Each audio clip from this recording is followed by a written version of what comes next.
Hello, this is Rick Saltarelli with Salty Breeze Cruise Planners with this week's segment of Beyond Your Front Door. And today we have a guest with us from African Travel, and we want to talk about all things Africa. So please welcome Kevan Cowie. How are you, Kevin? I am absolutely fantastic, Rick. What an absolute pleasure it is to be with you today. I'm really thrilled to have this opportunity. Well, thank you so much for being with us. And the name of your company kind of gives it away. It tells us kind of nicely what it is that you do, but tell us a little bit more about the company. Well, I don't know, Rick. African travel, I guess if I told you we were selling South America, you'd all be a little surprised, right? So no, we are, as you said, it does speak for itself in the fact that we are exclusively all about Africa 24/7, 365. We breathe, eat, and sleep Africa. We are actually North America's largest tour operator that focuses exclusively on Africa. We've been in business for 45 years as African Travel, but we're actually part of the Travel Corporation. And Travel Corporation is the largest privately held travel company in the world, has been in business for 101 years, and was founded in a small fishing village just outside of Cape Town, South Africa, 101 years ago. So Africa is absolutely in our DNA, it is in our heritage, it is all that we do. We are also Africa's largest footprint of travel. So we're not only local here in North America, but we have 16 regional offices in Africa. In South Africa alone, we employ more than 2,500 people.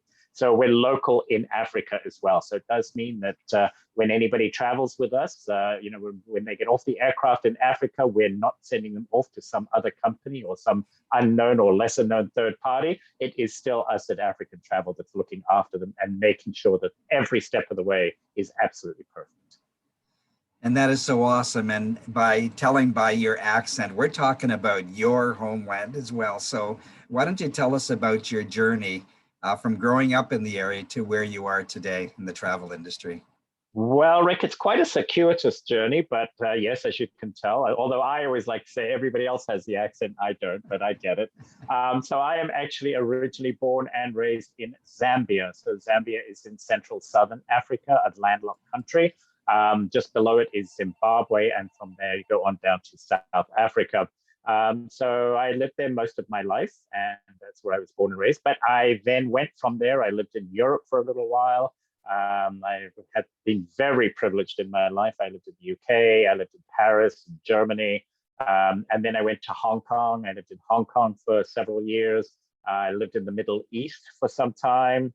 Back in Hong Kong, then I came here. I went to the United States, but then I went and lived down in the Caribbean for a while. I lived in Mexico for 2 years. So I've kind of been lucky enough to have been all over this planet, or a lot of it, certainly living and definitely having traveled. But my heart has always been in Africa. I've been in the travel industry for, oh gosh, more years than I care to admit to, 35 years. And I've been in the luxury side of the business for about 20 years. And I've been with African Travel now almost 7 years.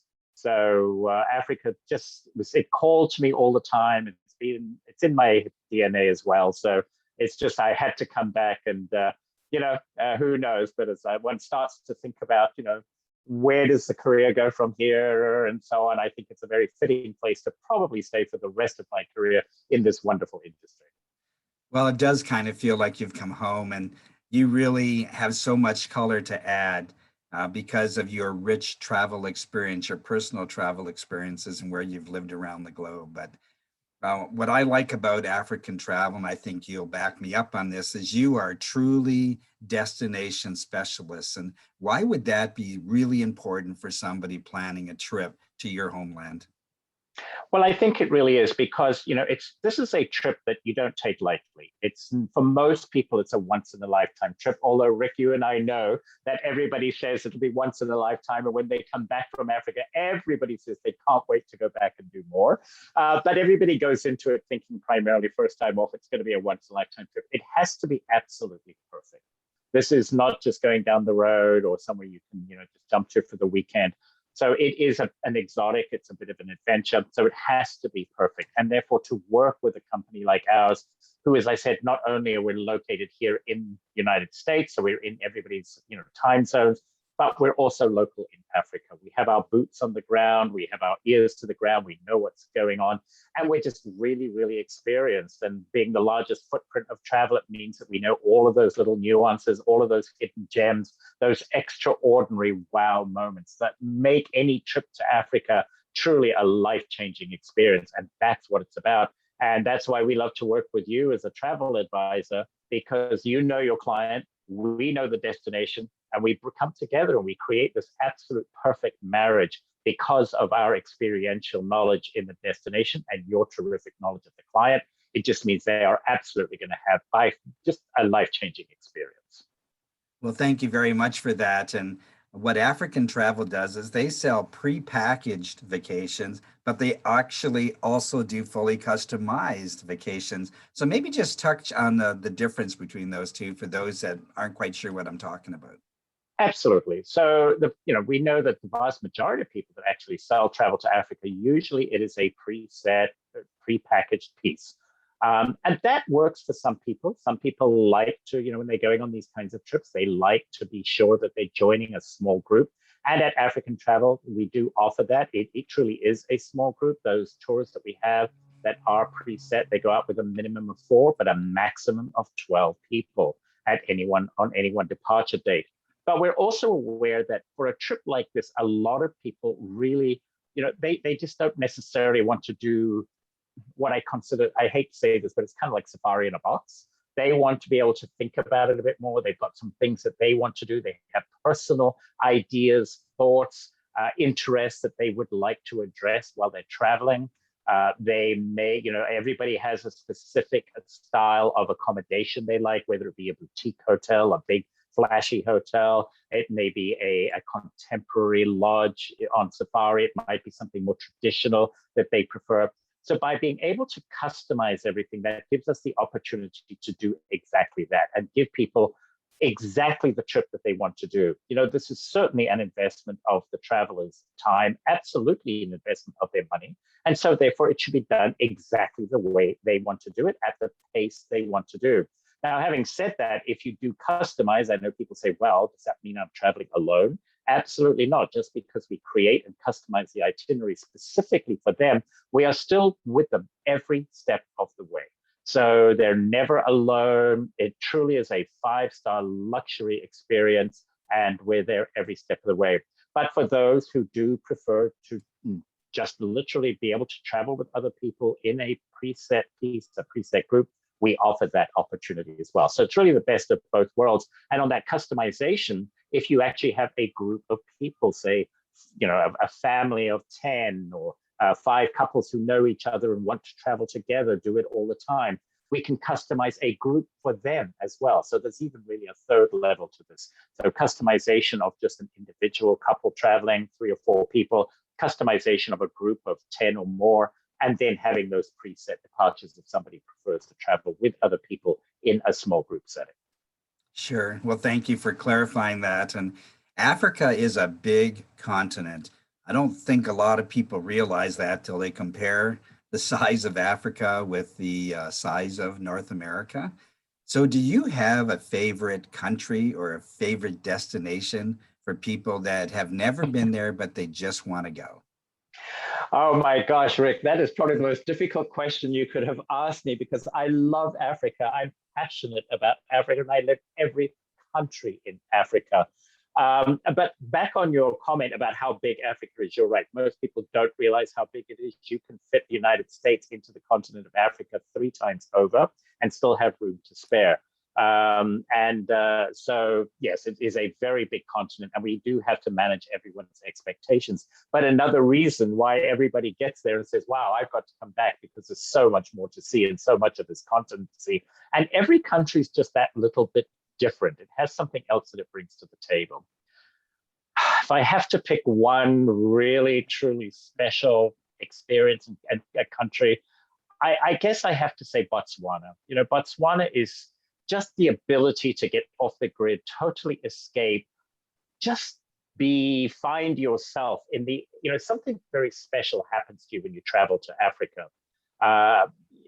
It's almost as though our souls commune with the earth or something? Is it because, originally mankind originates in Africa? I don't know. People sometimes think I'm crazy when I talk like this, but it really is true, because when you come back from Africa, it is a life-changing experience. And anybody who travels to Africa comes back and says, now I know what you're talking about. Now I get it. I understand. And when you've been to Africa and you talk to other people who've been to Africa, it's like you have an affinity. It's almost like you're part of a club, and you have this affinity with them. And until you've been to Africa, you can't understand that. It sounds strange, I know, but it's really true. And everybody that's been will agree with me. But so Botswana to me just takes that to the next level. It's an escapism. It's not. I use the word isolationist, but it's not isolation in a negative way. It's just getting off the grid, that total escape of just in a most magnificent, beautiful surroundings. And there are a couple of every experience in Africa. Africa is all about those wow moments, but there are a couple of experiences in Botswana that I love. The first is hot air ballooning, and you can do this in Botswana. It's now becoming possible in South Africa, absolutely Kenya and Tanzania. And to waft across the plains of Africa in absolute silence, looking down upon the game, the wildlife, look and the changing scenery. And then at the end, of course, you have that champagne breakfast, the traditional. But in Africa, they take champagne breakfast to another level. Trust me, it's really incredible. So it's just a wonderful experience. And the other thing I love to do in Botswana, because it's home to the Okavango Delta. It's the largest inland delta in the world. And anybody who's been to Africa before will know what I'm talking about when I mention the word sundowners. And you can see I've got a beautiful sunset behind me. This is on the Zambezi River in Zimbabwe. But sundowners is a big African tradition. It doesn't matter which country you're in, it'll happen. It's where we stop 10 or 15 minutes before the sun sets. If you're in a Jeep, out of the Jeep will come tables and chairs and tablecloths and glasses and plates and appetizers and a full bar and everything you can possibly imagine. It's incredible. It's like Mary Poppins pulling it all out of the bag. It's really quite remarkable. And we stop and we pour ourselves a drink and we bid farewell to the sun. And we do this every single day. So it's a wonderful African tradition. But in Botswana, they take this to another level. And because it's home to the Okavango Delta, as I say, the largest inland delta in the world, so water everywhere. Animals have all adapted to living in, on, and around the water. So much of your safari experience is done in and on the water as well. So you can go out in a dugout canoe. You're seeing elephants on the side and giraffe and all of the animals you expect to see on safari, but they're all in and on and around the water. And then you come around the corner, and sitting in the water, in the middle of the lake, they have set up a bar. And somebody's standing behind it, and the full bar is sitting there, and you have somebody that's steering the canoe, and he pulls you over to the bar, and they pour you your cocktails, and you're in the middle of the lake, in the middle of the delta, having your sundowners. So we call the sundowners delta style, and it's just a fabulous experience, absolutely wonderful. Well, that's it just sounds like such an amazing experience. And you brought up the word safari, so I really need to ask, could you tell us what a typical day is like when you're on safari? Absolutely. It does depend a little bit on where you are, but generally, what's going to happen on safari is it is an early morning call, usually about 5:30 in the morning, knock, knock, knock at the door, and you get up. And believe me, everybody's there to see the animals, not to look at you. So you can just roll out of bed and head up to the front of the lodge, and the beautification not required. But they'll have coffee and muffins and stuff like that. And usually we try to all be on the vehicle around about 6 o'clock. Maximum of 6 people on a vehicle that normally would hold 10, 11, or 12.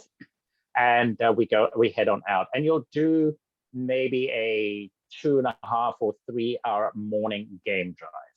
And during that time, you will stop. They will have, as I mentioned, the sundown is at nighttime. They actually have similar in the morning, but it'll be coffee and tea and cakes and muffins and stuff like that.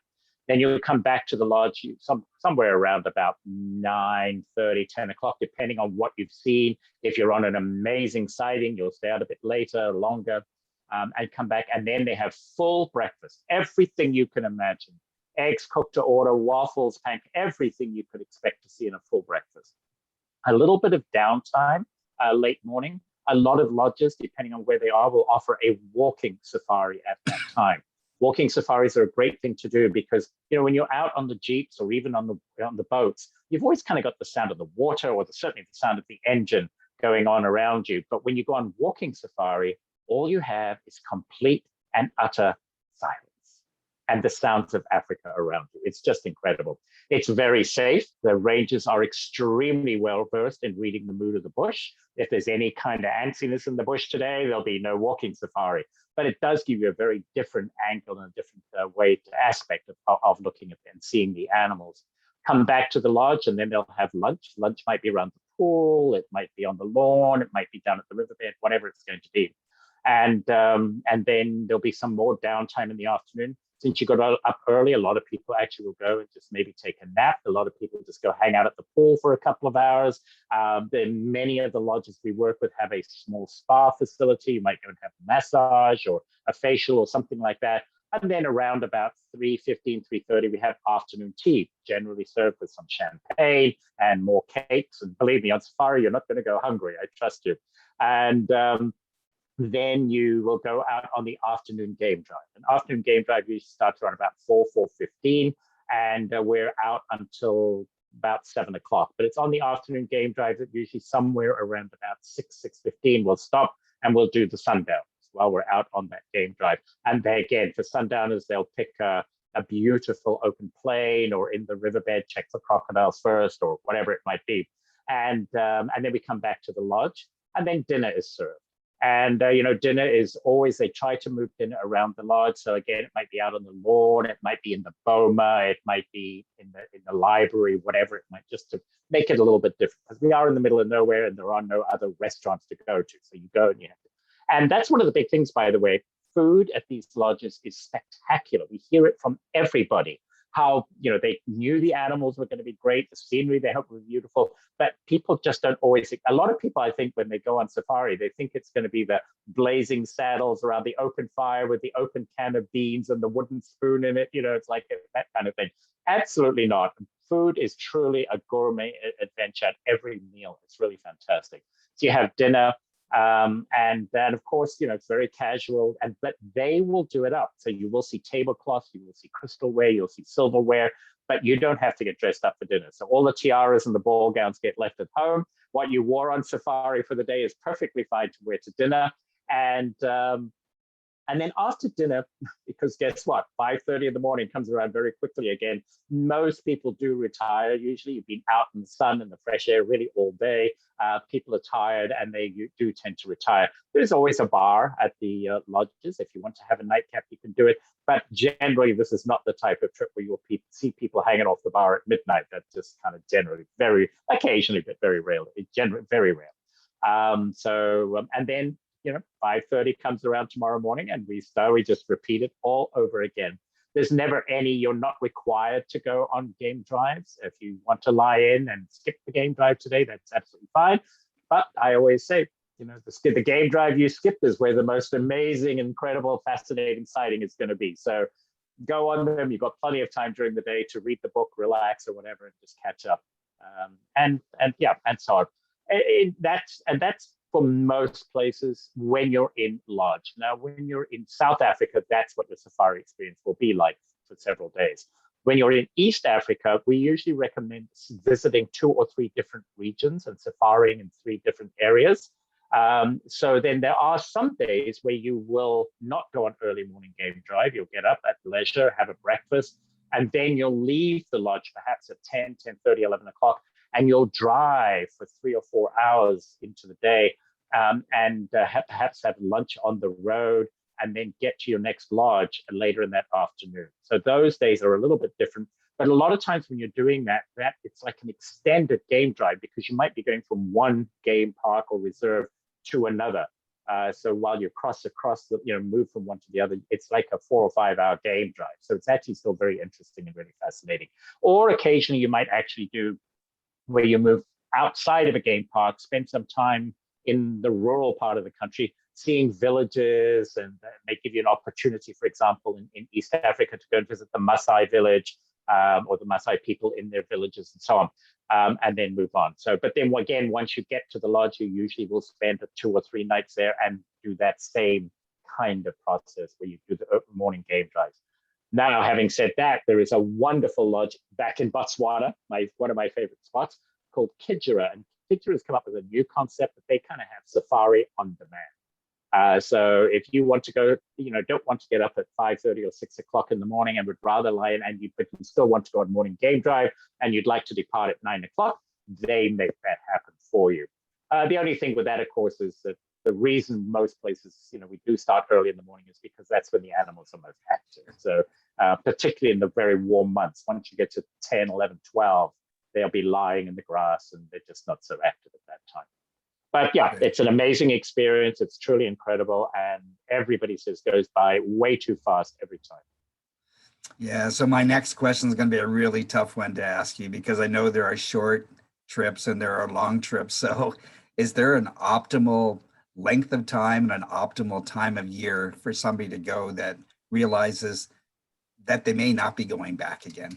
Absolutely. So for a length of time, it's actually relatively standard for most people, anywhere from a 10 to 14-day trip, depending on what you're looking to do. In East Africa, because East Africa is very safari centric. So as I mentioned, it's going to be about going to 3 or 4 different areas of the country, but it's always on safari. So then you will easily do 8, 9, or 10 days on safari. In South Africa, it's a little bit different, or it can be all on safari if somebody wishes. But in South Africa, we have the opportunity to visit Cape Town, which is one of the top cities in the world to visit. By the way, one of the top 3 cities in the world for foodies. The restaurant scene in Cape Town is very vibrant indeed, fantastic. So a lot of times we'll do 3 or even 4 nights in Cape Town, lots to see. Table Mountain, which is the iconic mountain that forms the backdrop to Cape Town. Going down to Cape Point, which is the southernmost point of the continent of Africa. 20 miles along the coast from there is Boulders Beach with its year-round colony of penguins. Who thought that you would see penguins in Africa? But they do exist, not in Madagascar, but they're in South Africa. And then, of course, we have the winelands, plus the city of Cape Town itself. So to do 3 or 4 days in Cape Town, very easy to fill. And then we can go on to the safari portion. And a lot of people are really quite surprised because safari in South Africa generally only needs to be 3 nights. 3 nights is plenty. You're going to get your animal fix very quickly and lots of it. And then from there, you can easily add on Victoria Falls, the largest curtain of water of the world, one of the 7 natural wonders of the world. So in a 12 to 14-day trip in South Africa, you're doing what I call the trifecta: the city visit in Cape Town, the safari experience, and Victoria Falls. And that would take in your 10, 12, 14 days. Sure. Well, that's amazing. And so we talk about this as being a bucket list item for couples, but this would be a great extended vacation for a family too, wouldn't it? Absolutely. We get a lot of families, whether it be mother and father and 2 kids, or grandparents and multi-generational, and we get multi-generationals of 10 or 12 members of a family that will travel together. It really is a great opportunity. Africa is wonderful for kids.